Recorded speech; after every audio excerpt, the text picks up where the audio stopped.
দুর্ঘটনার ঘনঘটা প্রয়াগরাজে ফের অগ্নিদগ্ধ প্রয়াগ। এবার দগ্ধ হলো প্রয়াগের সেক্টর 18।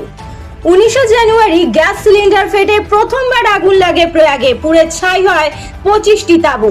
এরপর 29 জানুয়ারি কুম্ভ স্নানে গিয়ে পদপিষ্ট হয়ে মৃত্যু হয় 30 জনের। যদিও সরকারিভাবে 30 জন বলা হলেও বেসরকারি হিসাব বলছে 255। আহতের সংখ্যা বহু। ঘটনার রেশ কাটতে না কাটতেই ফের আগুন লাগলো মহাকুম্ভে। এবার আগুন মহাকুম্ভের সেক্টর 18 যমুনাপুরম সেক্টর। সূত্রের খবর অনুযায়ী আগুনের শিখা দেখতে পাওয়ার সঙ্গে সঙ্গে ব্যবস্থা নেওয়া হয়েছে অগ্নি নির্বাপনের। অবশেষে আগুন নিয়ন্ত্রণে আনতে সক্ষম হয় দমকল কর্মীরা। তবে এই ঘটনায় নিরাপত্তা পরিকাঠামো ঘিরে প্রশ্ন উঠতে শুরু করেছে রাজনৈতিক মহলে।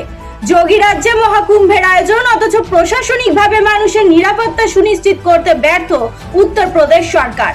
ঢক্কানিনাদ করে সোশ্যাল মিডিয়া সহ ডিজিটাল মিডিয়া ও বিভিন্ন টেলিভিশনে 40 কোটি মহাকুম্ভের প্রচার করা হলেও মহাকুম্ভে আসা ভক্তদের নিরাপত্তার পরিষেবা দিতে পারেনি যোগীর সরকার।